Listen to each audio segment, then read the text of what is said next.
This is Talking to the Dead with Janet Kubik. I'm your host, Joe Oliva. Hello, Janet Kubik. How are you today? Hello, Joe Oliva. I'm great. You know what's really kind of interesting is the moment that you began to say the intro, I got this super excited butterfly feeling in my tummy. And Really? I don't know that I've ever had that before. I mean, I'm always excited to see you, number one. And I'm always excited to speak to Spirit and to do this podcast and show. But yeah, it was really cool. There was this sort of like wave of excited energy that just kind of showed up. I think I know why you're excited today. It's because your abilities are amplified by our very special guest. Let me introduce Roxana Roshon to the Talking to the Dead with Janet Kubik crowd. Hi, Roxana. How are you? Hi, Joe. Hi, Janet. It's wonderful to be here. Hi. Hi, Roxana. Thank you so much for being here today. Well, thank you for the invite. This is going to be fun. It will be fun. Roxana, you and I have never met, which is amazing because I've heard so much about you from Janet. Yeah. I'm going to just give a quick bio and then you guys can do your thing. So, Roxana, you have a PhD in toxicology. And if you thought that wasn't enough education, you're also certified in Reiki, therapeutic touch, total body modification. I don't know what any of these things are, but biodynamic craniosacral therapy, biocomputer operating system. And on top of that, you're registered with the Academy of Naturopaths and Naturotherapists of Canada. Whoa, I don't know what any of that means. I know what half of it means. Sorry. So my quick synopsis is that I have a great big science brain, but I left that world 10 years ago because the world of energy medicine is so much more fun. When I first was introduced to you by Janet and I just looked you up online, I thought like a PhD in toxicology almost seems so very different from those other things like Reiki and things like that. But I guess it's interesting because someone like you can kind of maybe find ways where they overlap. They definitely overlap because when our body is out of balance, which in the mainstream way of looking at things, that's the toxicology world. And yet energetically, it's out of balance because of an emotion or a spiritual block or, some other way to get there.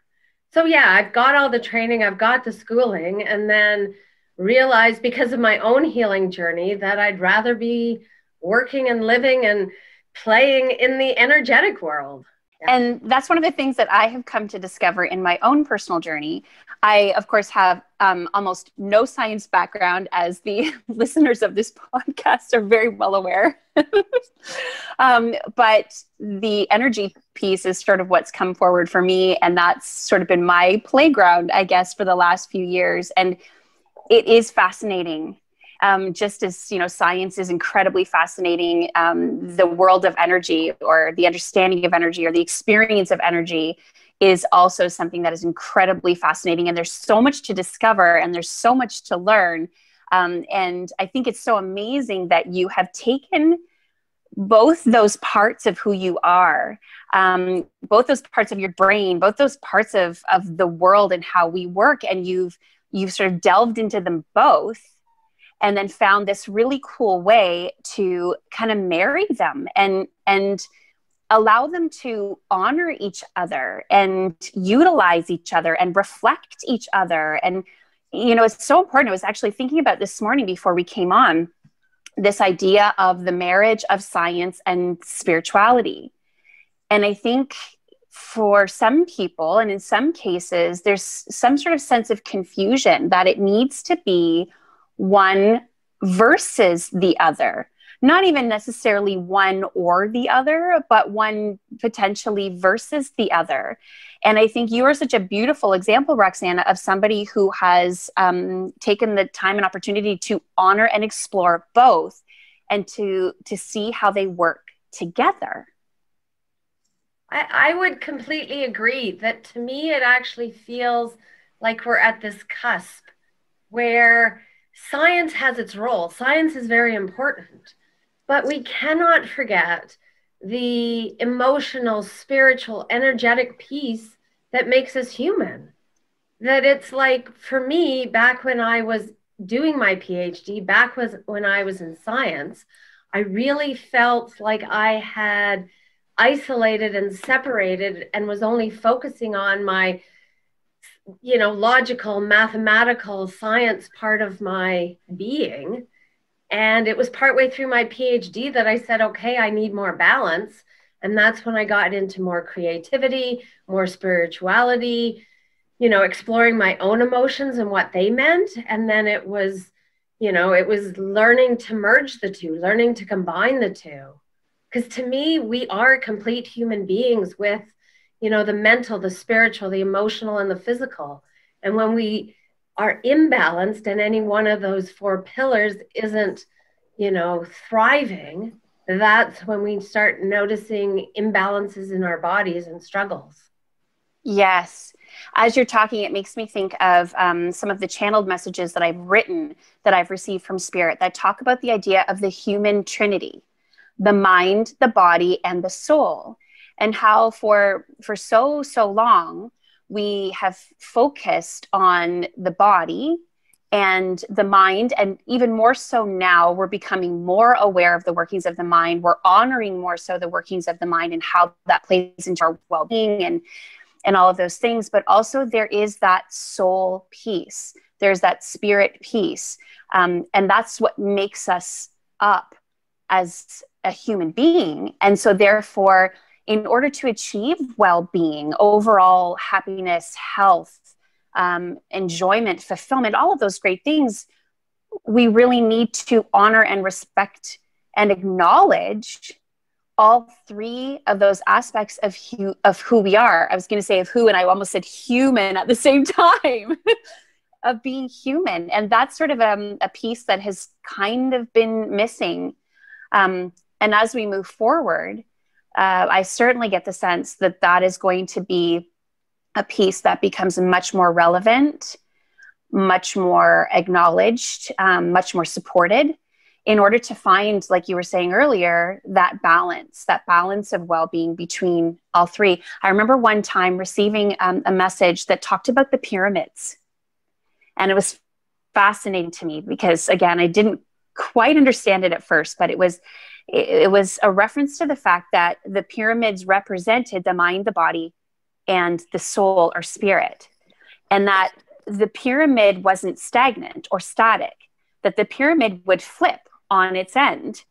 And at certain times, a certain aspect of ourselves or of our human being would be at the top and would be more prevalent or prominent or more in need of our attention. And the other two were sort of holding the ground. So if we could pay attention to that piece, whether it be the piece that's the mind, whether it be the piece that's the body, whether it be the piece that's the spirit or soul, it's the one calling our attention. And once we address that, we can flip the pyramid over and figure out what's next. And then they also, said that there's a lot of reference to pyramid in our existence. The pyramids were built in most Indigenous cultures around the same time. So most people know of the pyramids in Egypt, but the pyramids in Central and South America and Mexico were also built around the same time. And so that pyramid imagery is part of our spirit, our soul, our essence. And so, there might be something to that, how the geometry came forward before, modern science was developing. Mm-hmm. Yes, that's so true. And one of the things I wanted to explore with you today, Roxana, is this whole idea of this shift that's happening in our world. Many times Spirit, when we connected with them, have brought forward this idea for this podcast about the dawning of the new age and moving into a new way of being and sort of leaving behind an old way of being. And as we're talking about the pyramids, it's sort of leading me to that, because one of the things that Spirit has brought forward a lot is that we're not really discovering necessarily anything new. We're actually remembering how it was before. Oh, and as I say that, I'm getting tingles through the whole left side of my body. But that we are being, well, and again, if you look to the term soul or spiritual awakening, which is a process that I fully believe I have immersed myself in over the last 6-7 years. It's the idea of awakening to remembering what was before.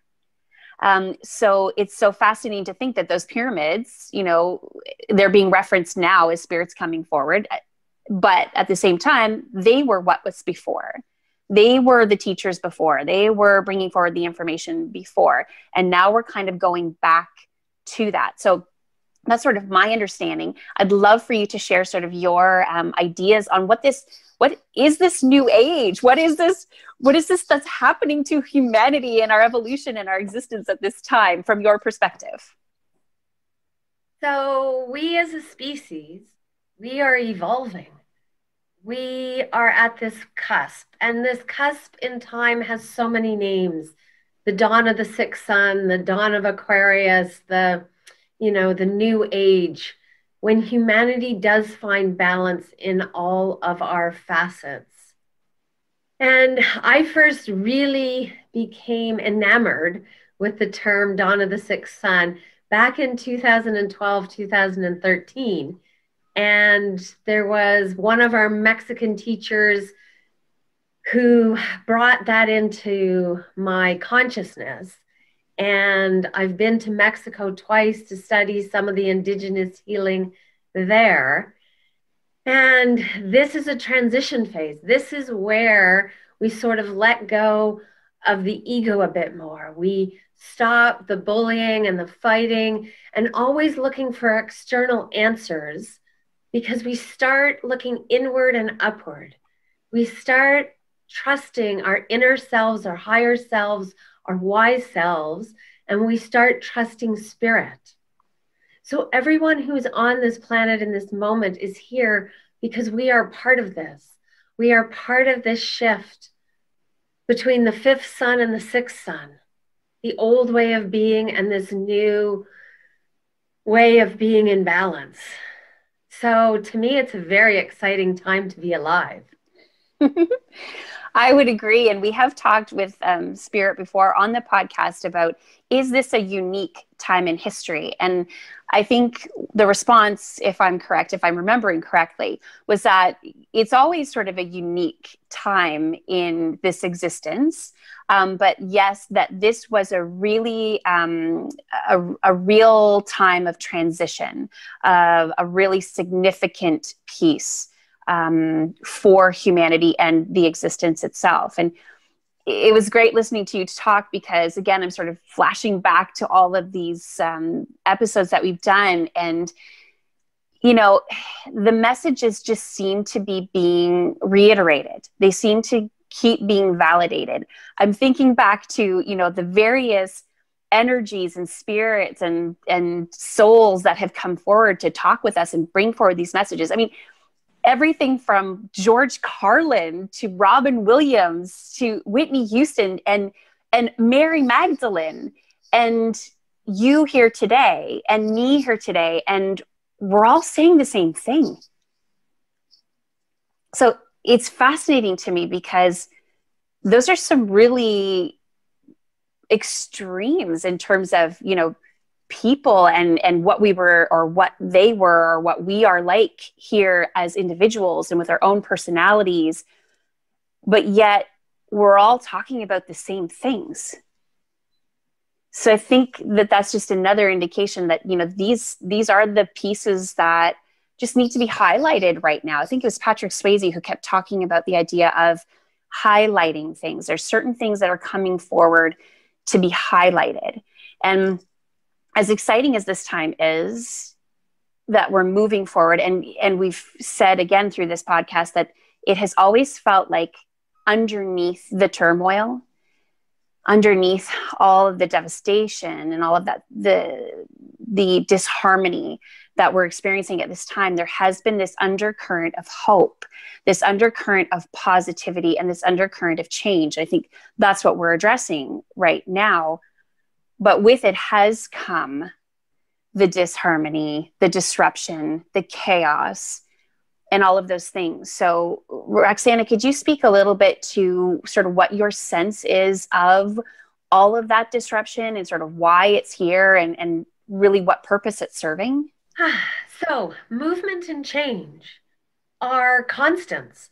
The seasons change, the cycles of the moon change, everything in life is about change. And yet as humans, our egos have told us that change is to be afraid of, that the fear comes forward because we are afraid of change. And yet, to me, when we move, when we change, when we evolve, when we look for new things, that's how we find what's better in life, what's more appealing, what really feeds our souls, feeds our hearts. We've spent, so much time thinking about, oh my gosh, I've got to fit in the box, or oh my gosh, I've got to, do exactly as I'm told. Whereas sometimes trusting your heart and finding that movement and change within your own life is so important. I mean, we talked earlier about how I left the science world to find energy medicine and then combine them. And that was a huge leap of faith. That was leaving behind a constant, behind a paycheck, behind, what was familiar, to come down this road that's like every single day is different. Every single minute of every single day is different. And that's where the excitement comes in, because fear and excitement are on the same emotional spectrum and just opposite ends. So when we morph that fear through change into excitement, that's what feeds us. That's what this human journey is all about, is finding what you're excited about, what you're passionate about, what you love. I love that. And one of the phrases that I've come across that I really love is find what lights you up, or what charges your battery, or what fuels your tank. We can say it all sorts of different ways, but it's really about finding those things that make your soul sing and make you feel good. Because from my understanding, and again, of course, I always say that I'm speaking just simply to my own experience, because I think that's all really any one of us can do in this experience. Oh, and as I say that, I wondered when this might happen today. We were doing so good keeping it human, as Roxana and I were chatting, but I got completely derailed before I even started to say my next sentence, which indicates to me usually that there is spirit present. Well, they're always present. Again, I've said that before, but spirit that are sort of wanting to join the conversation. So if you can give me one moment, I'm going to sort of shift gears a little bit here to see who might be stepping forward. Oh, I just heard Teleshli. Now, for the listener, that may not make a lot of sense, but Roxana will know who that is, because actually that is one of her guides. And when we were talking about getting together today and doing this, she made it known that she would very likely show up. So I have a feeling, Roxana, that her presence is coming forward, and I'm feeling a sense of excitement. I see the beating of a drum. She's beating the drum with joy. And she really wants to highlight and be thankful for the conversation, including the Mexican heritage. She says, not simply for the Mexican people or for her own self, but as a show of inclusiveness, of inclusion, that we're talking today not only from the perspective of those creating this podcast or this experience who reside in Canada, but we're speaking on behalf of all the nations of the world, the First Nations and the nations that have developed and followed. And she says, it's not about us returning necessarily back to an Indigenous culture or we're not asking that the cultures of past or days gone by, such as the Mexican indigenous culture, be what is exactly returned to, so to speak. We're asking you to forge ahead, to forge a new direction, to forge a new way. And we simply are offering to you what we knew, what we learned in this experience, what we brought with us from where or whence we came to this existence. So don't feel we are asking you to fit into any sort of box. And by box, I refer to culture specifically at this time. There is no one culture that is ahead of the rest. There is no one identity that has it more understood than any other. You all are equal human beings walking, and you've just simply learned or found the knowledge or information through your surroundings, through your circumstances, through your lineage, your ancestry, your homelands. This is where the information is to be found. Oh, and then she just sort of paused there. Roxana, any comments? I have lots of comments. Do it. So for those listeners, Tleshli is spelled Tlextli, and it's in the ancient Nahuatl language, the ancient language of Mexico. So the Toltecs, the Aztecs, the indigenous people that lived there 500 plus years ago. And I first found Tleshli's name when I was in Mexico City back in February of 2014. And I had my journal with me and I was just writing, and words just kept coming out and they didn't make sense in English. And so I physically wrote out her name and was going, okay, what in the world's this? And realized that this was a spirit guide. And I'd probably tapped into her a bit before, but with our trips to Mexico in 2013 and 2014, we just kept tapping into that culture and that wisdom and that knowledge. And as Janet was channeling Tleshli, what I was really getting is we really need to honor and focus in on that no culture is better than or less than anything else. That energetically, we are all equal. And she's showing me this other image that I get a lot recently, whereas humanity has this power structure right now that's vertical.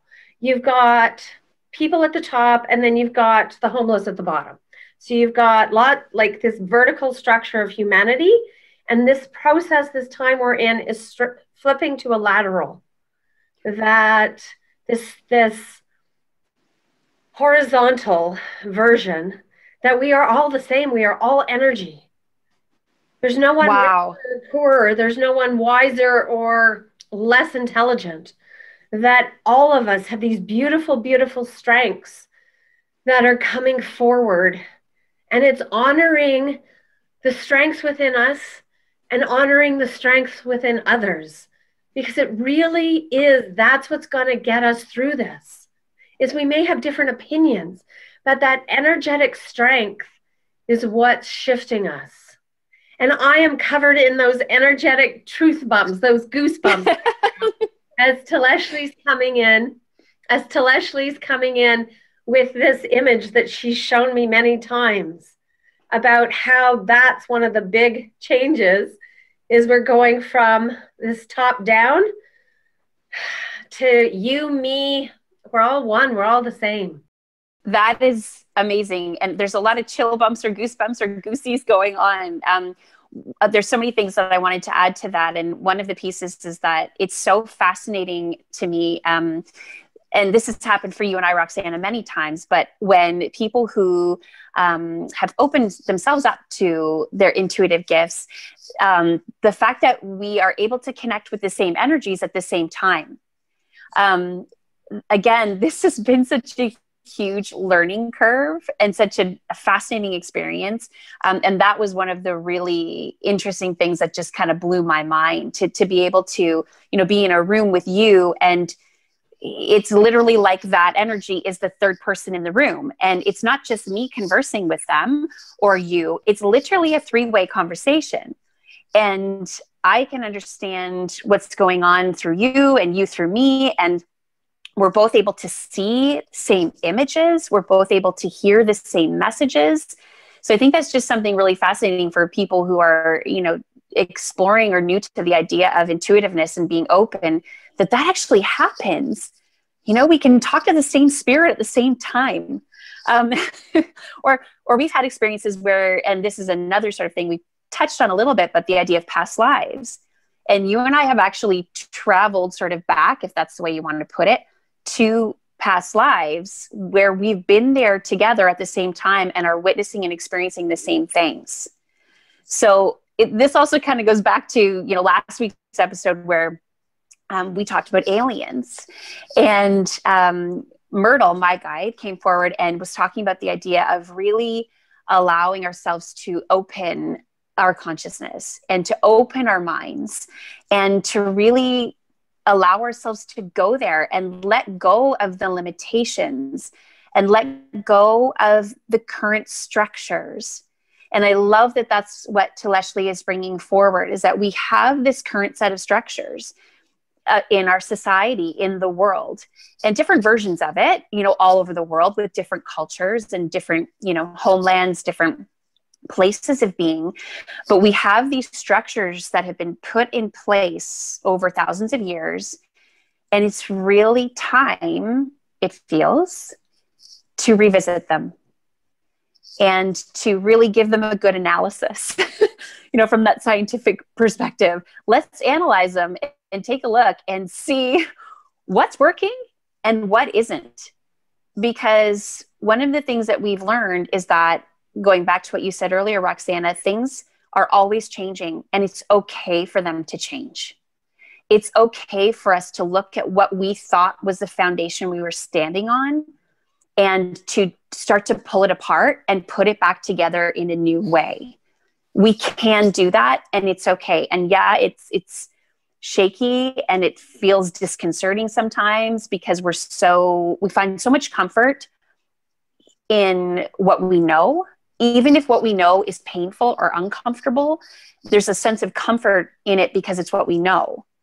So change. Oh, now I'm singing that song from Frozen 2, Into the Unknown. So that's Spirit's little interjection right now. But yeah, it's, and now I'm getting distracted. Don't you love when you can't finish a sentence? So Myrtle is stepping forward. And again, there's a sense of joy. She says, my friend, she's speaking to me directly. She says, you can hardly get it all out because there's so much to say. There's so much to share. And she says, for you and for everyone listening and for your special guests today, know that this is merely the beginning of the conversation. That through the many years to come, as the world shifts and transitions from an old and stagnant and frankly worn out way of being, these conversations will continue. There's much to be remembered. There's much to then put into practice. But what is important to know is that you are not doing it alone. It's important for you to speak to your abilities, air quotes, talents, air quotes, so to speak, in regards to the allowance of your intuitive faculties. For this will be a prominent guiding factor or force as humanity moves through this period of evolution, through those like yourself, like today's special guest, that have honed those skills and can help to lead or show others, but also in allowing others the opportunity to explore those innate abilities and talents within their own selves. And she's paused.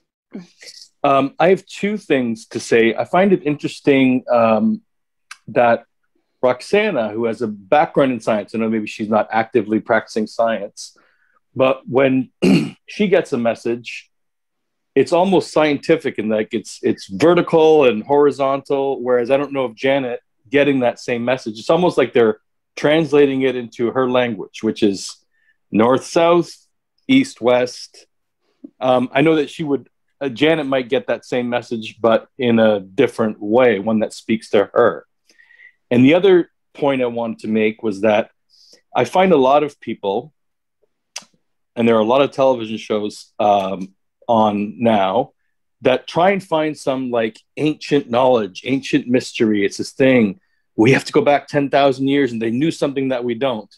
And I don't know if you need to go back 10,000 years or 2,000 years or whatever it is, because the knowledge is present. We're able to access it now, just like they accessed it thousands of years ago. So I don't really I used to watch those shows. Now I just kind of gave up because they never result in anything. And I know that we are able to access new knowledge, or what was new then and is new again knowledge. So I don't really bother with those shows again, but I find people can become obsessive about those kinds of things. Roxana? To me, science and energy medicine do combine. So when spirit speaks to me, it is often technical. I will often get information on kidneys or liver or lungs or something that has a science base. So, Joe, that was really great of you to notice that sometimes my messages do have more technicalness to them. It's a way to appease my ego or whatever spirit's trying to do at that point in time. That, looking at vertebrae energetically in someone's body and knowing what needs energetically tweaked, just as how Janet and I have been talking about the geometry and the pyramids and stuff. So yes, that does really connect and combine, and that I believe that each channel, each intuitive does get the messages in a way that they can interpret and understand. And then with your second point about the knowledge, whether it's back in time or current time, the way I've looked at that is that science, quantum physics is just really cool right now in terms of that they are saying time is not linear. And that's how it feels to me energetically, is that time loops. Time is an infinity symbol. Time crosses. And so there are times when it feels to me like whether I'm doing, tapping into a past life or tapping into past knowledge, that we're physically or energetically warping time to get us to that location or that moment in time and bringing, downloading the knowledge and bringing it forward into this moment. So, I mean, to me, the quantum physics piece comes in all the time. And I'm just going to say, hey, Einstein's here and has been hanging out with me all morning when he knew we were doing this.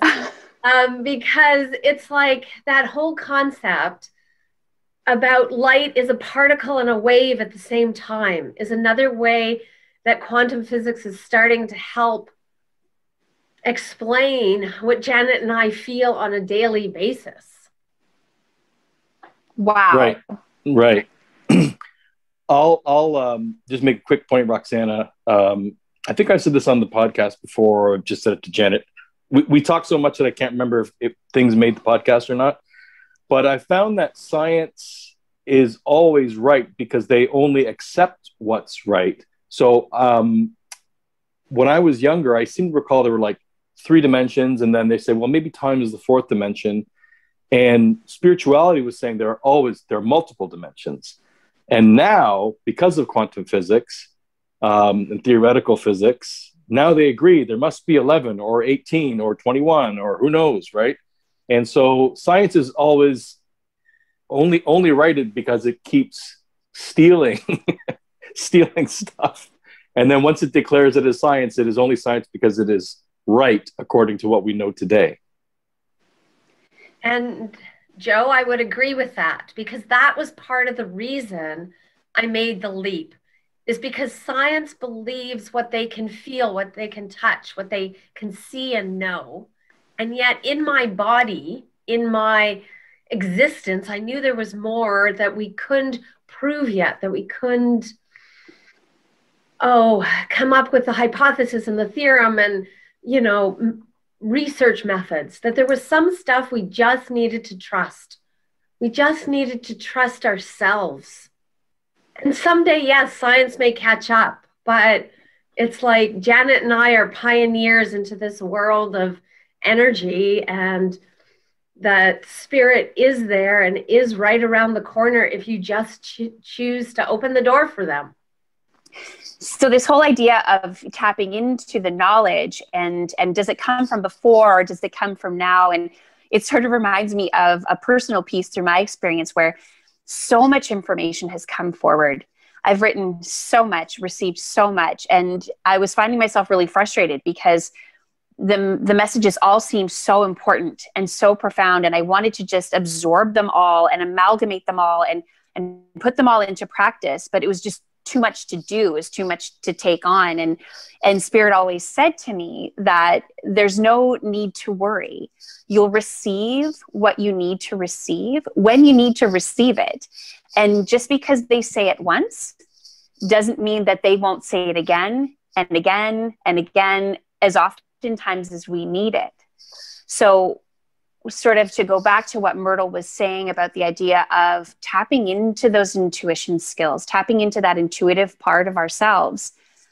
Through that part of ourselves, we have continuous access to that wisdom, to that guidance, to that information that we, wherever we came from, that we all brought with us here to this place, and we still have access to it. And that is a tool we can use, our intuitive abilities, talents, skills. That is a tool that we can use to stay connected to that information and really to feel the benefits of its support and to be able to just essentially be supported by it whenever we need to. They always say you can never call on us too much. You can never ask too many questions. So we have that resource available, and through our intuition, we can continue to tap into it regardless of sort of where we are on the timeline or in time and space. It's always there. That's awesome, Janet and Roxana. I think this is a good place to end today's podcast. Roxana, I hope you'll come back one day. I would be honored to come back again. This has been such a pleasure. It's so fun hanging out with you guys and Spirit. One day we'll do it in person. Okay, just a reminder to rate, review, subscribe on whichever platform you're watching or listening to this podcast on. Also, be sure to visit janetkubik.com and sign up for her email list. And also visit roxanaroshon.com, which is RoxanaRoshon.com. And there, all of Roxana's services are listed, and also ways to contact her. Thanks for the podcast, guys. Thanks for sharing all of your information.